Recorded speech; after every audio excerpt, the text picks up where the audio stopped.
आप मंदिर जाते हैं, पूजा करते हैं, पाठ करते हैं, एक मंदिर का भगवान है और एक घर का भगवान है। ध्यान रखिए, एक बात याद रखना, जब इस धरती पर आते हो तो घर का भगवान पहले मिलता है, मंदिर का भगवान तो बाद में मिला करता है। एक बात स्मरण में रखो अपने कि मंदिर का भगवान तो मांगने के बाद दिया करता है, मां ऐसी भगवान है जो बिना मांगे बच्चों को सब कुछ दे दिया करती है। ध्यान रखना, बिना मांगे मिलता है मां से, मांगने की कोई जरूरत नहीं पड़ा करती है। एक बात याद रखना, मैं संत हूं और आज मां पे बोल रहा हूं। लोगों ने कहा कि मां से प्रवचन की शुरुआत क्यों की? इनका प्रवचन की तो छोड़ो, आदमी की जिंदगी की शुरुआत मां से हुआ करती है, आदमी का जीवन ही मां से शुरू हुआ करता है। मां को कैसे भूला जा सकता है? जब मैं मां पे बोलता हूं ना, तो ऐसा लगता है कि जैसे मैं मां पे नहीं बोल रहा, मैं साक्षात परमात्मा पे बोल रहा हूं। ध्यान रखना, मां से बड़ा कोई भगवान है इस धरती पर? मां बहुत महत्वपूर्ण है मेरे भाई। एक बात याद रखना, दुनिया में यदि मां ना होती तो तुम्हारा बचपन बिगड़ जाता। ध्यान रखिए, हमारे बचपन को किसी ने संभाला है तो वह मां होती है।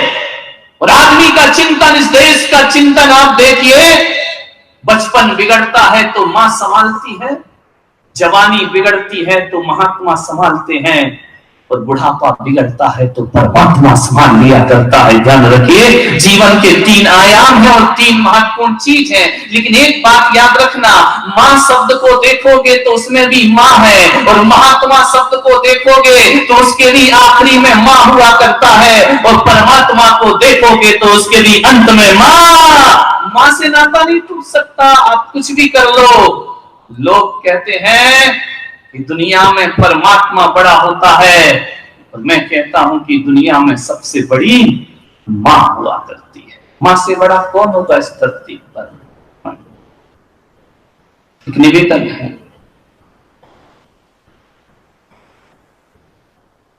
कितने भी जिंदगी में अशुभ दिन आ जाए, कितने भी जीवन में अशुभ ग्रह लग जाए, आपकी कुंडली में कितने भी अशुभ ग्रह हो, आड़े टेढ़े क्यों ना हो, कुंडली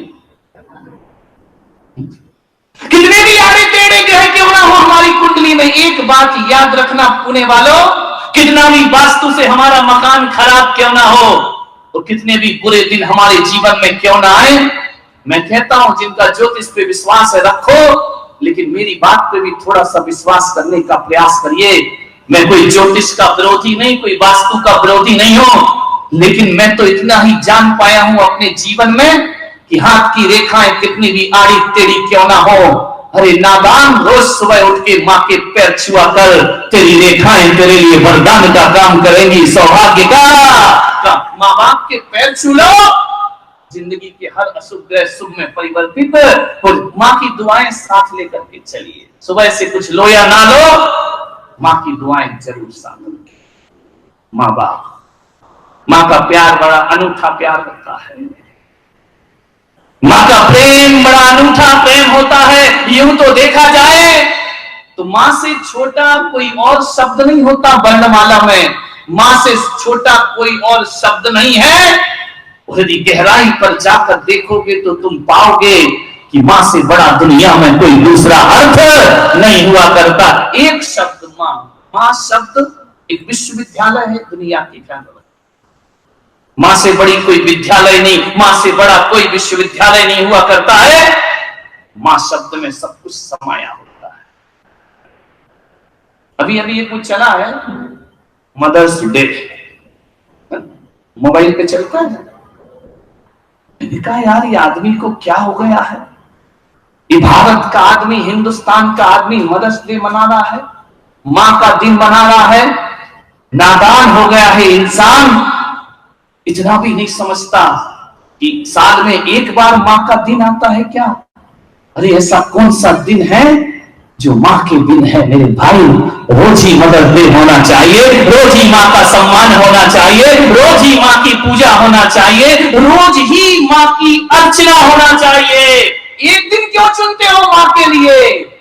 पूरी जिंदगी माँ के लिए समर्पित होना चाहिए। मैं कहता हूं आपसे, इस 23-24 साल में जितनी तपस्या मैंने मोक्ष मार्ग के लिए की होगी, जितनी तपस्या मैं कर रहा हूं, मैं आज जब अपनी मां को देखता हूं तो मुझे लगता है कि जितनी तपस्या मैंने संत बनकर की है, उससे ज्यादा तपस्या उसने मुझे पालने पोसने में अपनी जिंदगी की होगी, उससे ज्यादा परिश्रम किया होगा, उससे ज्यादा कठोर साधना की होगी। आज लगता है एक सन्यासी का सन्यास भी कम पड़ता है मां की तपस्या के आगे, मां की साधना के। 9 माह गर्भ में रखना ये कोई कम तपस्या है भाई, बहुत बड़ी तपस्या होती है जिंदगी की। मां के प्यार इतने अनूठे प्यार हैं, इतने अनूठे प्यार हैं।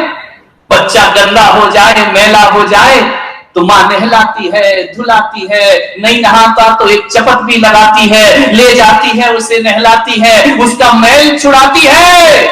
मुझे याद है मेरी माँ बचपन में मुझे नहलाती थी, मैं छूट छूट करके भाग जाया करता था। मैं कहता था तुम नहलाती क्यों हो? बोले तेरे मन का मैल धुलाती हूँ, तेरे तन का मैल धुलाती हूँ। लेकिन मैंने देखा कि जो माँ इस शरीर से मैल हटाती है, ध्यान रखना, वही माँ नहलाने धुलाने के बाद एक काला टीका काजल का फिर माथे पर लगा दिया करती है। ध्यान रखना, एक तरफ तो मैल धुला रही थी और दूसरी तरफ फिर मैल लगाने का प्रयास करती है। तो एक बात याद रखो कि नहलाना धुलाना ये भी माँ का प्यार है, और काजल का टीका लगा देना ये भी माँ का प्यार। माँ के प्यार बड़े अनूठे हैं।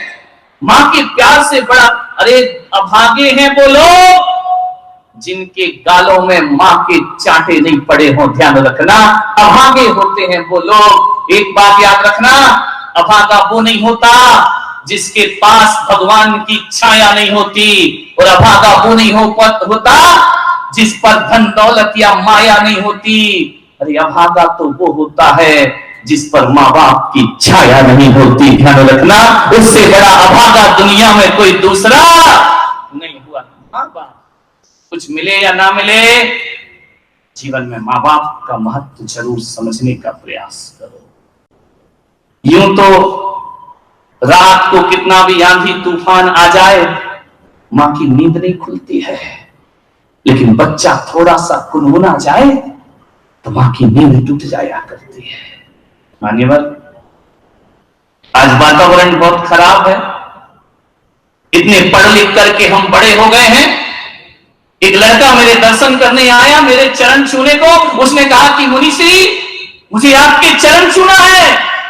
मैंने उससे पूछा कि चरण छूना है मेरे? बोले हाँ। मैंने कहा माँ बाप के चरण छूता है? उसकी निगाहें झुक गई।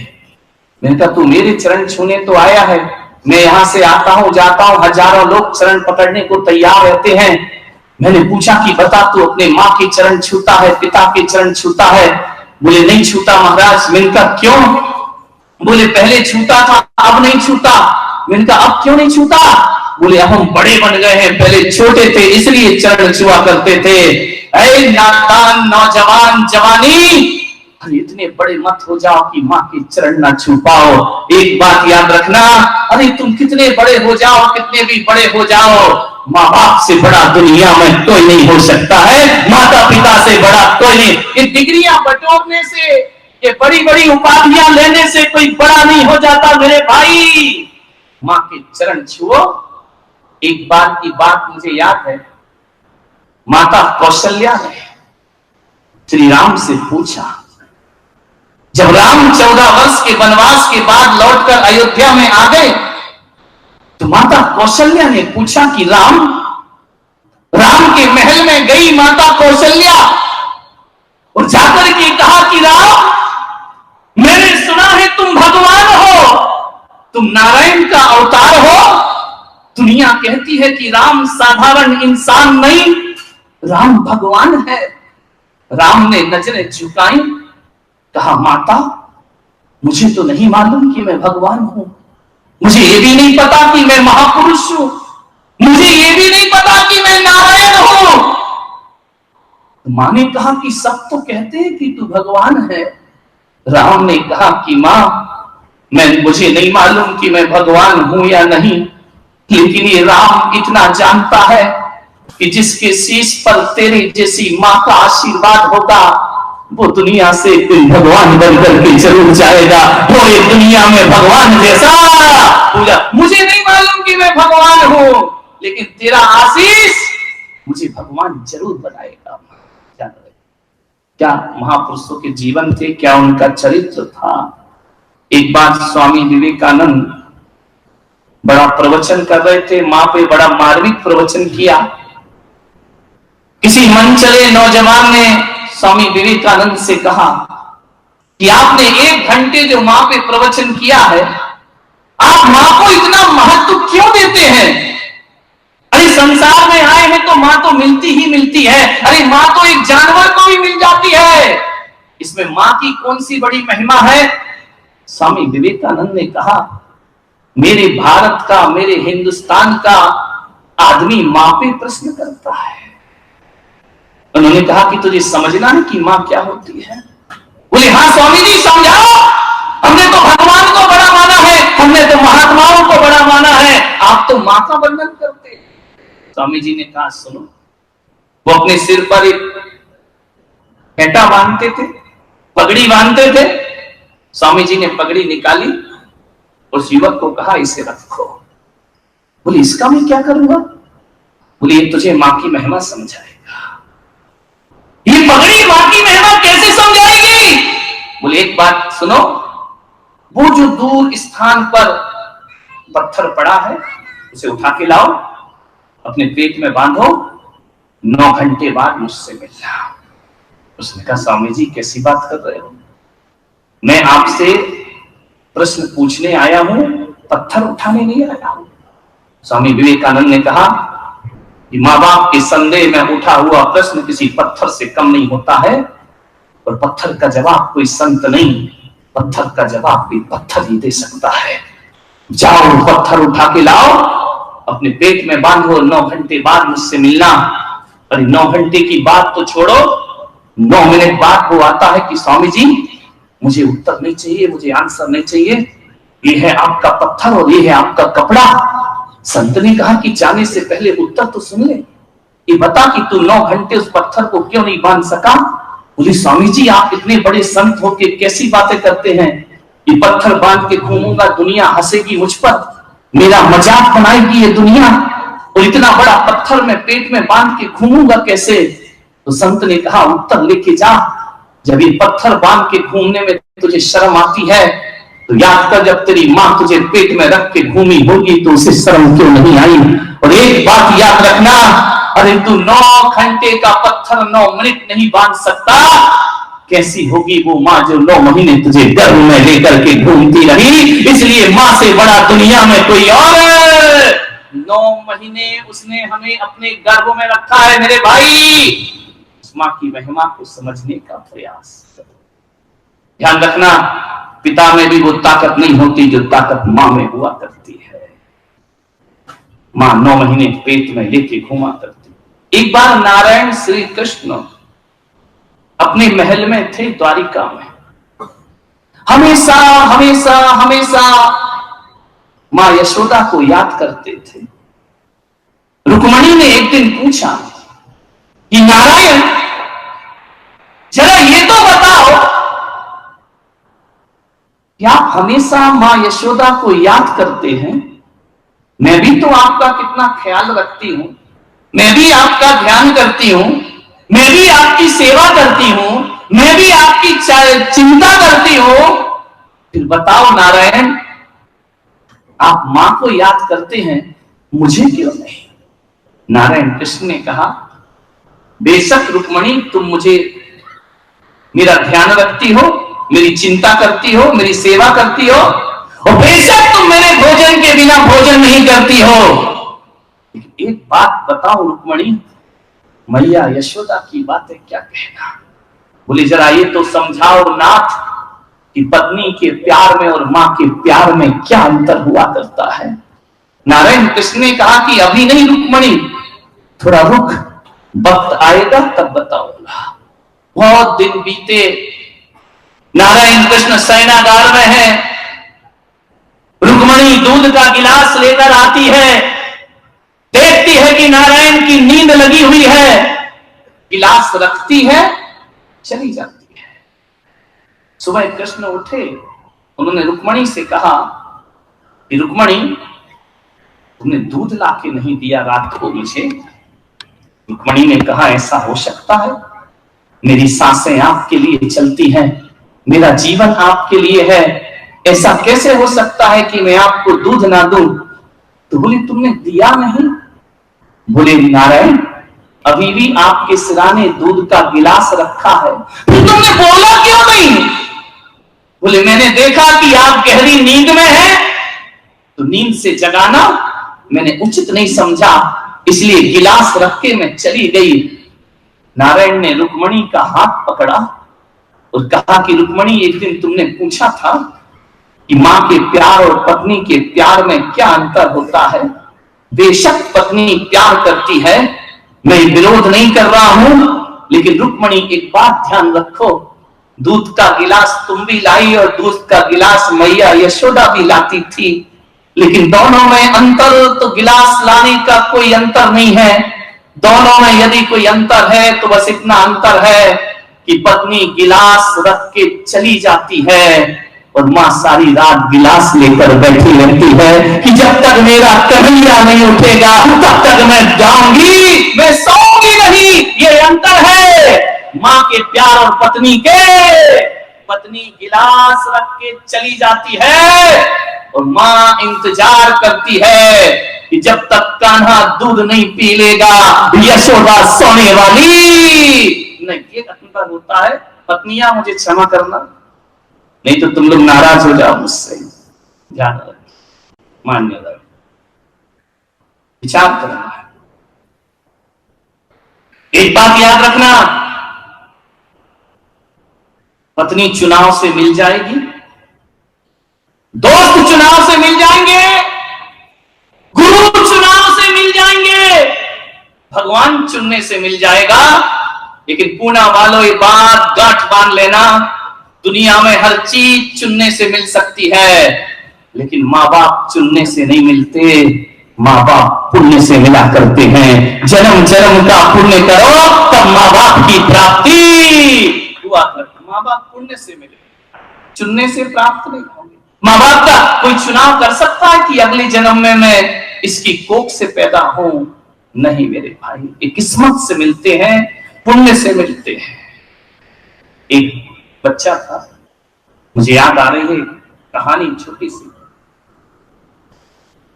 ना जाने उसे क्या हो गया, वो अपनी मां से प्रेम नहीं करता था। मां उसके बिना जीती नहीं थी, लेकिन बच्चे को मां सुहाती नहीं थी। ज्यों-ज्यों बच्चा बड़ा हुआ, मां के प्रति बच्चा नफरत से भर गया।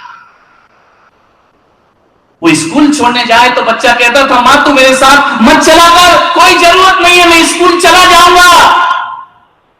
मां कुछ ना बोलती। सोचिए, इस बच्चे को गर्भ में रखा, पाला पोसा, सब कुछ किया, वो बच्चा कहता है मां तू मेरे सामने मत आया कर। ऐसे दुर्भाग्य लोग दुनिया में होते हैं। मान्यवर, बिना संतान के बांझ होना अलग चीज है, लेकिन आज तो स्थिति यह है कि संतान होने के बाद भी नारी बांझ का जीवन जिया करती है। अपने ही बच्चों से प्रेम को तरसती है, अपने ही बच्चों से वात्सल्य को तरसती है। उसने कहा कि बेटा आखिर बात क्या है, तू मुझसे बात क्यों नहीं करता है? मां मैं तुझसे बात नहीं करना चाहता हूं, और मैं ये चाहता हूं कि तू मेरे सामने कभी मत आना। कहा एक ही औलाद, विधवा का जीवन। बहुत नफरत थी उस बच्चे को अपनी मां से। मां ने कहा कोई बात नहीं, बच्चा है, आज नहीं कल, कल नहीं परसों संभल जाएगा। ज्यों ज्यों उम्र बढ़ी त्यों त्यों नफरत भी बढ़ती गई। बच्चे ने कहा कि मैं तेरे साथ बिल्कुल नहीं रहूंगा। मां गरीब थी, गहने बेचे, मजदूरी की, नौकरी की, चाकरी की, मैं अपने बच्चे को पढ़ा लिखा दूं। मां अपना कर्तव्य करती है। ध्यान रखना, मां की महिमा निराली है, मां की आत्मा निराली है। मां ने कहा बेटा तू मुझे पसंद कर या ना कर, लेकिन मैं तेरी मां हूं, मैं तेरा जीवन बनाऊंगी। मेहनत मजदूरी करती, अपने बच्चे को पढ़ाती लिखाती। दवा असर ना करे तो मां नजर उतारती है, दवा असर ना करे तो मां नजर उतारती है। वो मां है जनाब, वो कहां हार मानती है। ध्यान रखिए, मां कभी हार नहीं मानती, उसे देख देख के जीती। वो सामने नहीं आता तो छिप छिप के देख लेती, मेरा बेटा है। बड़ा हुआ, बाहर पढ़ने को भेज दिया कि तू पढ़ ले लिख ले, जो कुछ है मैं यहां मेहनत मजदूरी करके तुझे पढ़ाऊंगी लिखाऊंगी। हर माह में मां पैसा भेजती, बच्चा शहर में पढ़ गया, लिख गया, बड़ा आदमी बन गया। लेकिन इतना सब होने के बाद उसका मां के प्रति कोई प्रेम नहीं उमड़ा।